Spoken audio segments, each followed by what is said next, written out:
अगर आपको हाल फिलहाल में डायबिटीज़ होने का पता चला है या आप सालों से इससे परेशान हैं, तो आज की यह वीडियो आपकी आंखें खोल देगी।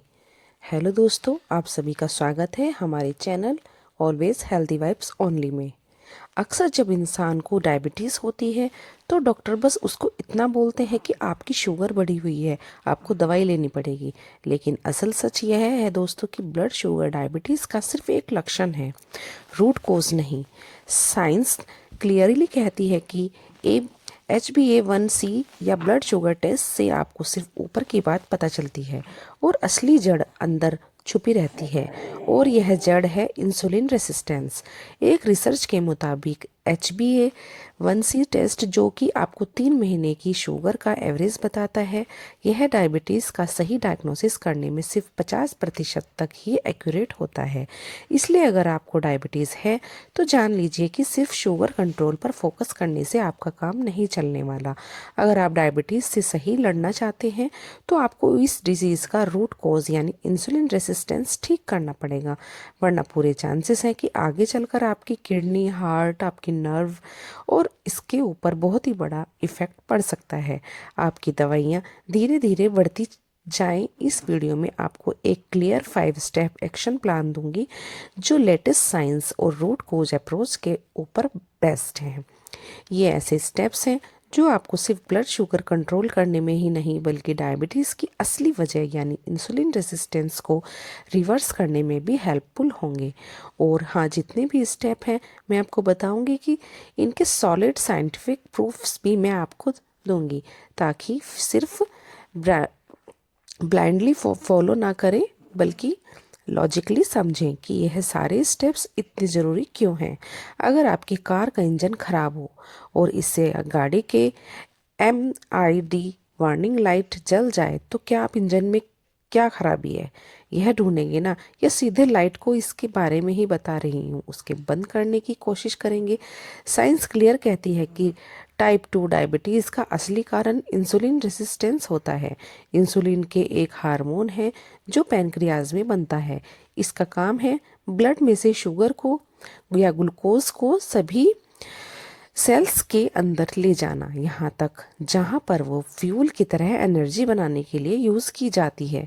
वैसे आपको यह जानकर बड़ी हैरानी होगी कि जब किसी इंसान को डायबिटीज़ डायग्नोस होती है तो वह अचानक से पैदा हुई कोई बीमारी नहीं होती, बल्कि इसकी शुरुआत तो असल में कई साल पहले शुरू हो चुकी होती है। बस हमें पता नहीं चल पाता, न सिस्टम्स और न ही शुगर का टेस्ट करवाने से। दरअसल जब शुरुआत में ब्लड शुगर बढ़ता है तो इसे कंट्रोल में करने के लिए पैनक्रियाज इंसुलिन को ज़्यादा बनाना शुरू कर देता है। लेकिन जब धीरे धीरे शुगर बढ़ती ही रहती है तो जाहिर सी बात है कि पैनक्रियाज की बेचारी अपनी एक लिमिट है और उस लिमिट पर जाकर वो थक कर बैठ जाता है और बस उससे ज़्यादा इंसुलिन को नहीं बना पाता और इसके नतीजे में ब्लड शुगर लेवल और ज़्यादा बढ़ने लगता है। ब्लड में इंसुलिन के हाई लेवल से हमारी बॉडी में धीरे धीरे बहुत सारे चेंजेस आने लगते हैं, जैसे कि इन्फ्लेमेशन बढ़ने लग जाता है, बेली फैट बढ़ने लग जाता है यानी पेट के इर्द गिर्द जो तोंद होती है वो बढ़ने लग जाती है, और धीरे धीरे सेल्स इंसुलिन से बचने के लिए इसको इग्नोर करना शुरू कर देते हैं, जिससे हम इंसुलिन रेसिस्टेंस कहते हैं।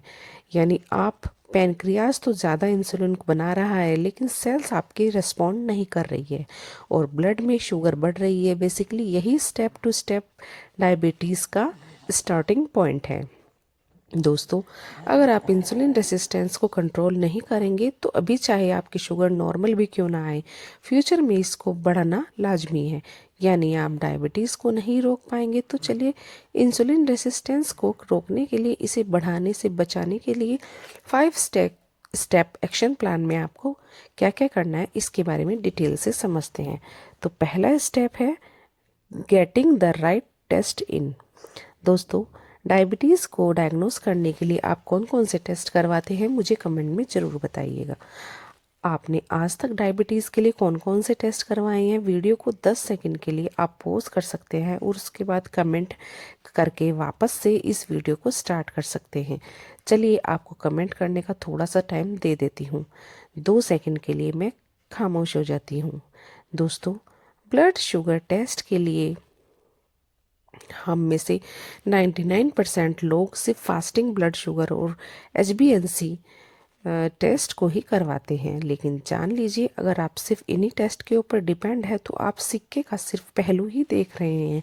असल सच जानने के लिए आपको इनके साथ में फास्टिंग इंसुलिन टेस्ट और सी पेप्टाइड टेस्ट भी करवाने चाहिए। लेकिन अफसोस बहुत ही कम लोग इसके बारे में जानते हैं और इवन बहुत सारे डॉक्टर्स भी इस टेस्ट का नहीं कराते।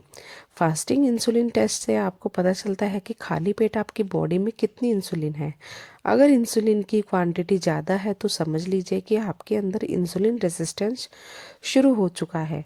दूसरी तरफ सी पेप्टाइड टेस्ट से आपको पता चलेगा कि आपका पैनक्रियाज जो है उसका वो हिस्सा जो कि इंसुलिन को बनाता है, यानी जो बीटा सेल्स हैं पैनक्रियाज के, वो कितना काम कर रहे हैं। इस बात को यह सी पेप्टाइड टेस्ट आपको बताएगा। कहीं ऐसा तो नहीं है कि आपके पैनक्रियाज ठीक से इंसुलिन बना ही ना रहा हो, यानी सी पेप्टाइड आपका कम हो जाता है, कम आता है तो पैनक्रियाज ठीक से काम नहीं कर रहा है। और अगर यह नॉर्मल रेंज ज़्यादा आता है तो मतलब इसका यह है कि आपका पैनक्रियाज ओवर एक्टिव है, जो कि अगेन आपको इंसुलिन रेसिस्टेंस शो करता है। ज़रा सोचिए, ज़्यादातर लोगों में डायबिटीज़ स्टार्ट होने से 5 से 10 साल पहले ही इंसुलिन रेसिस्टेंस की शुरुआत हो चुकी होती है। लेकिन अगर आप फास्टिंग इंसुलिन और सी पेप्टाइड टेस्ट करवाते हैं तो आपका शुरुआत में ही इंसुलिन रेसिस्टेंस को पता कर पाएंगे और डायबिटीज़ को शुरू होने से पहले ही रोक पाएंगे। इसलिए अगर आपको नई नई डायबिटीज़ हुई है तो आपको यह टेस्ट ज़रूर करवाने चाहिए, ताकि आप डायबिटीज़ के इस अंडरलाइन कोज को बेहतर तरीके से समझ सकें। तो नेक्स्ट टाइम जब आपको अपने डॉक्टर से मिले तो उनसे ज़रूर रिक्वेस्ट कीजिएगा कि वो आपका फास्टिंग इंसुलिन और सी पेप्टाइड टेस्ट जरूर करवाएं।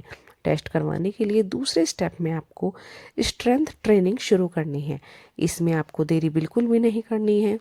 दोस्तों, अगर डायबिटीज़ होने के बाद हम सिर्फ वॉक करते हैं और समझते हैं कि बस इतना ही करना हमारे लिए काफ़ी है, तो नो डाउट कार्डियो एक्सरसाइज या वॉकिंग वगैरह अच्छी चीज़ें, चलना भी बहुत ज़रूरी है। लेकिन अगर आप सिर्फ वॉक कर रहे हैं, अगर आप डायबिटीज़ का सिर्फ आधा ट्रीटमेंट कर रहे हैं, साइंस कहती है कि muscle in is the largest glucose sink in your body.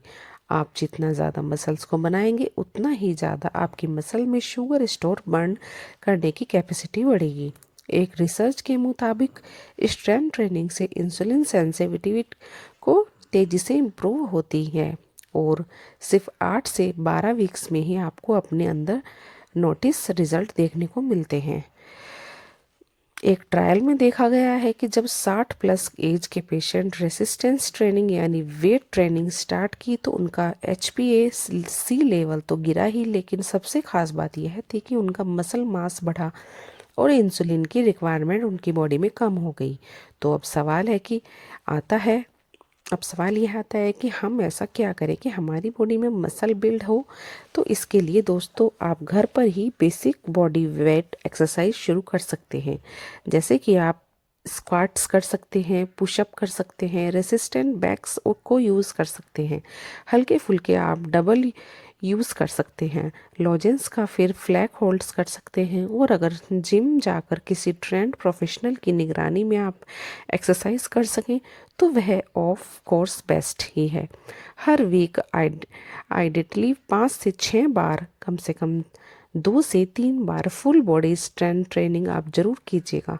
इससे आपका इंसुलिन रेसिस्टेंस कम होगा और शुगर कंट्रोल करने में आपको बहुत ज़्यादा हेल्प मिलेगी। तो अब आपने टेस्ट भी करवा कर देख लिए, मसल बिल्डअप भी शुरू कर दी और तीसरा स्टेप जो है, इससे आपको अपनी डाइट से हर तरह से अल्ट्रा प्रोसेस्ड फूड और रिफाइंड कार्बोहाइड्रेट को निकालना है। दोस्तों, आप चाहे जितनी भी एक्सरसाइज कर लो, चाहे जितनी भी आप दवाइयाँ खा लो, जब तक आपकी प्लेट में bread, biscuit, namkeen, chip, process food, sugar, soft drink, cornflours, pizza, burger, French fries और पॉलिश्ड राइस, जंक फूड जैसी चीज़ें रहेंगी, तब तक इंसुलिन रेसिस्टेंस में आपको कोई सुधार नहीं मिलेगा। तो इनको अपनी डाइट से आप हटाइए और इनकी जगह आप नॉन स्टार्ची सब्जियां जैसे कि लौकी, टिंडा, पालक, ब्रोकली, भिंडी वगैरह आप खाना स्टार्ट कीजिए। और गेहूं के आटे की जगह आप मिलेट्स और होल ग्रेन आटे की आटा इस्तेमाल कीजिए। लिमिटेड अमाउंट में आप desi ghee, coconut oil, olive oil, nuts और सीड्स को भी खाएंगे। और फ्लो कार्ब्स जो कि ओट्स, चने, किनोवा वगैरह को भी आप अपनी डाइट में ज़रूर शामिल कीजिए। वैसे यह बहुत ही लिमिट से चीज़ है जो कि मैं आपको बता रही हूँ। आप थोड़ी सी रिसर्च करके किसी एक्सपर्ट डाइटिशियन की हेल्प भी लेकर अपने प्रॉपर मील के लिए इसी तरह से इन चीज़ों के ऊपर बेच करके बना सकते हैं और अपनी डाइट को ज़्यादा से डायबिटिक फ्रेंडली बना सकते हैं। फ्रूट की बात करें, जितने भी मीठे फ्रूट्स हैं जैसे कि पका हुआ आम, वाटरमेलन, खजूर, अंगूर, ज़्यादा पका हुआ केला वगैरह, ये भी आपको नहीं खाने हैं या फिर आपको बहुत ही कम मात्रा में इनको खाना है। दोस्तों, डायबिटीज़ पेशेंट को सबसे ज़्यादा ज़रूरत होती है प्रोटीन इंटेक की, यानी ऐसे फूड ग्रुप जो कि उनके मसल्स ग्रो करेंगे, शुगर को कंट्रोल करेंगे और उनका पेट भी भरा हुआ रखेंगे। और यह प्रोटीन बहुत सारे काम करता है। ज़्यादातर लोग डायबिटीज़ में कार्ब्स और फैट लेना कम कर देते हैं, लेकिन एक चीज़ को वो भूल जाते हैं, वो है इनफ प्रोटीन लेना। प्रोटीन से आपका पेट भरा रहता है, आपको मेटाबॉलिज्म एक्टिव रहता है और मसल बिल्डअप होती है। और सबसे important point, blood sugar spike को आप स्लो करता है। यानी अगर आप किसी चीज़ के साथ इसमें शुगर ज़्यादा है, प्रोटीन लेते हैं, तो उससे शुगर का एब्जॉर्प्शन बॉडी में स्लो हो जाता है। तो रोज़ाना आपको 1 ग्राम पर केजी बॉडी वेट के हिसाब से प्रोटीन ज़रूर लेना है। यानी अगर मान लीजिए आपका वज़न 60 किलो है तो आपको रोज़ 60 ग्राम प्रोटीन लेना ही लेना है। प्रोटीन के लिए आपको अंडा, दही, ग्रीक योगर्ट, पनीर, बादाम, रोस्टेड चना, स्प्राउट्स, चिकन, फिश, दाल वगैरह आप ले सकते हैं। ऐसी बहुत सारी चीज़ें हैं, आप रिसर्च कर सकते हैं और किसी भी डाइटिशियन की हेल्प से आप इसमें अपने डाइट प्लान बनवा सकते हैं। तो दोस्तों, अगर आप नए नए डायबिटिक पेशेंट हैं और आपके घर में किसी को डायबिटीज़ हुई है तो ये 5 स्टेप्स आपके लिए रोड मैप है, जिन्हें आज से ही आप फॉलो करना शुरू कर देना। याद रखिए, सिर्फ ग्लूकोज लेवल देखकर खुश मत हो जाइए। सिर्फ दवा से शुगर को कंट्रोल करने का मतलब यह नहीं है कि आप ठीक हो गए हैं। जब तक आप अपनी इंसुलिन रेसिस्टेंस को रिवर्स नहीं करते, डायबिटीज़ आपकी बॉडी को अंदर ही अंदर खाती रहेगी। वैसे डायबिटीज़ में आपको कौन से फ्रूट्स नहीं खाने हैं, यह जानना चाहते हैं तो आप मुझे कमेंट करके ज़रूर बताना। तब तक के लिए अपना ध्यान रखिए, हंसते रहिए, मुस्कुराते रहिए। तो दोस्तों, आपको वीडियो कैसी लगी है कमेंट करके ज़रूर बताना। और नेक्स्ट वीडियो मुझे किस टॉपिक के ऊपर बनानी है गाइज़, ये भी मुझे कमेंट करके ज़रूर बताना। तो मिलते हैं नेक्स्ट वीडियो में। Till then, bye bye, stay beautiful always.